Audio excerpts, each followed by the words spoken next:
Hello students, welcome to my channel. So आज हम class fourth EVS का chapter first discuss कर रहे थे एंड उसका सेकंड पार्ट अब डिस्कस करेंगे। फर्स्ट पार्ट में मैंने 23 तक क्वेश्चंस आपको डिस्कस कर दिए थे। अब उसके आगे के क्वेश्चन डिस्कस करते हैं।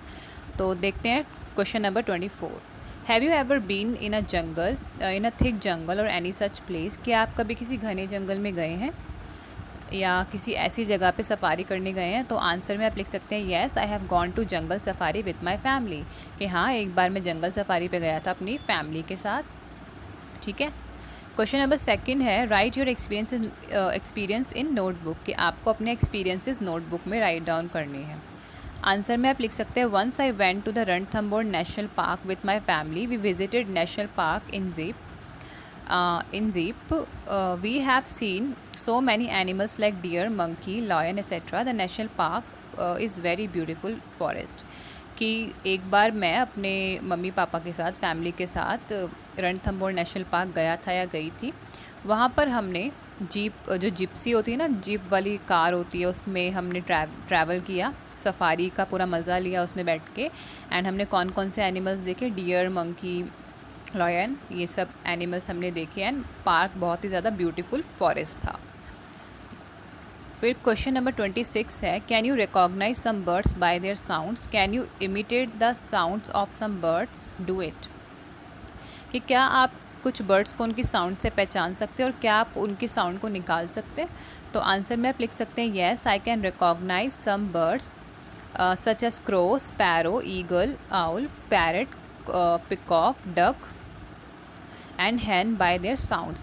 I can imitate the sound of crow, owl, parrot and duck. कि हाँ, मैंने क्रो की साउंड से उसे पहचाना, स्पैरो की साउंड से, ईगल, ठीक है, पैरट, पिकॉक, डक, आउल, हैन, इन सब की साउंड से मैं उसे पहचान सकता हूँ या सकती हूँ। एंड मैं किसकी साउंड निकाल सकता हूँ या सकती हूँ? क्रो की, ठीक है, आउल की, पैरट की, डक की, स्पैरो की। आप जिस भी बर्ड की साउंड निकाल सकते हैं आप वो यहाँ पर लिख सकते हैं। एंड क्वेश्चन नंबर 27 देखते हैं have you ever seen so much snow where in film और समवेयर एल्स? कि कभी आपने बहुत ज़्यादा स्नो देखी है तो कहाँ देखी है? ठीक है, रियल में देखी है, मूवीज़ में देखी है? तो आंसर में आप लिखेंगे during winters the hilly region are covered with snow. We often see such places in film. कि जो हिली एरियाज़ होते हैं ना, विंटर के टाइम पे वो पूरी बर्फ़ से ढक जाते हैं, स्नो से ढक जाते हैं, वो कवर हो जाते हैं। एंड ये एरियाज़ हम मोस्टली कहाँ देख सकते हैं? ईज़िली कहाँ देख सकते हैं? हम मूवीज़ में देख सकते हैं, वीडियोज़ में देख सकते हैं, नेट पे फ़ोटोज़ देख सकते हैं ना।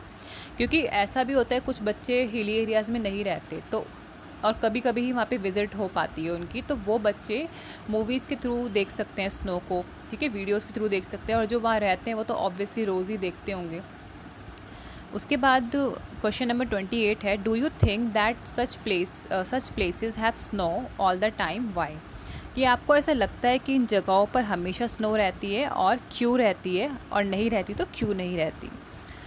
तो आंसर में आप लिखेंगे no such places do not have snow all the time. Hilly areas are covered with snow mainly in the winter season due to low temperature.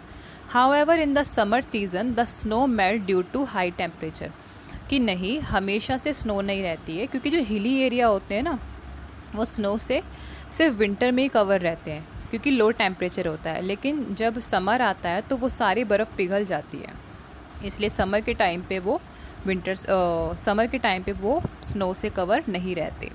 उसके बाद क्वेश्चन नंबर 29 है do you face difficulties on the way to your school? कि आपको अपने school जाते हुए difficulty होती है? तो आंसर में आप लिख सकते हैं no I go to school by bus. कि नहीं, मुझे कोई डिफ़िकल्टी नहीं होती, मैं बस से स्कूल जाता हूँ या जाती हूँ, या वैन वगैरह लिख सकते हैं बस की जगह, ठीक है। उसके बाद क्वेश्चन नंबर 30 है which is the best month in which you like to go to school and why? कि कौन सा मंथ है जिसमें आपको स्कूल जाना पसंद है एंड क्यों? तो आंसर में आप लिख सकते हैं February because in this month so many flowers blossom in my school as this month brings spring season. कि मुझे फेब्रुअरी में जाना बहुत पसंद है स्कूल, क्योंकि फेब्रुअरी में क्या होता है, बसंत का मौसम होता है, स्प्रिंग का सीज़न होता है, और इस टाइम पे मेरे स्कूल में बहुत ज़्यादा रंग बिरंगे फ्लावर्स खिलते हैं। उसके बाद क्वेश्चन नंबर 31 है do you also have punishment in your school? What kind? कि आपके स्कूल में पनिशमेंट का सिस्टम है, और अगर है तो किस टाइप का है? तो आंसर में आप लिखेंगे yes we have punishment in our school if any student don't follow the discipline he or she gets punishment to take 2 rounds of play ground. कि मेरे स्कूल में पनिशमेंट का सिस्टम ये है कि अगर कोई बच्चा डिसिप्लिन फॉलो नहीं करता तो उसे पूरे प्ले ग्राउंड के 2 राउंड लगाने पड़ते हैं। उसके बाद क्वेश्चन नंबर 32 है, do you think that punishment should be there in school? कि आपको लगता है कि स्कूल में पनिशमेंट होनी चाहिए? तो आंसर में आप लिख सकते हैं there should not be any kind of punishment in school because it can develop fear and inferiority complex inside the child's mind. It can hinder his or her physical as well as mental growth. कि भाई अगर punishment होती है ना school वगैरह में तो उससे क्या होता है, बच्चे की ना मेंटल ग्रोथ पे काफ़ी असर पड़ता है। बच्चे हमेशा डरे डरे रहते हैं, उनके अंदर इन्फीरियरिटी कॉम्प्लेक्स आता है। इन्फीरियरिटी कॉम्प्लेक्स क्या होता है कि बच्चे अपने आप को बहुत हीन, बहुत छोटा, अपने आप को बहुत नेगेटिवली महसूस करते हैं कि भाई हम अच्छे नहीं हैं, हमें पनिशमेंट मिलती है, या वो हेट करने लग जाते हैं फिर अपने स्कूल से, अपने टीचर्स से एंड अपनी क्लासरूम एनवायरनमेंट से। सो इसलिए बच्चों को पनिशमेंट नहीं देनी चाहिए। उसके बाद क्वेश्चन नंबर 33 है, is punishment the only solution to misdeed, make some rules for school to prevent misleads. कि क्या पनिशमेंट से ही सब कुछ ठीक हो सकता है? सब सारे जितने भी मिस हैपनिंग होती हैं या इनडिसिप्लिन होता है स्कूल में, क्या पनिशमेंट से ठीक हो सकता है वो? और आप क्या रूल्स बनाना चाहेंगे स्कूल में मिसडीड्स को रोकने के लिए? ठीक है, बच्चों की मिस्चीवियस बिहेवियर को, इनडिसिप्लिन को रोकने के लिए आप क्या रूल्स बनाना चाहेंगे स्कूल में?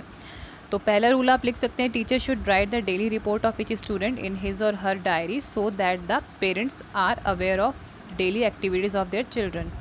कि जो टीचर्स हैं ना, उन्हें डे टू डे बेसिस पर बच्चों की डायरी में उनका पूरा रिपोर्ट देना चाहिए पेरेंट्स, ताकि वो जो रिपोर्ट है वो पेरेंट्स पढ़ सके और बच्चे की एक्टिविटीज़ के बारे में जान सके कि वो स्कूल में क्या कर रहा है।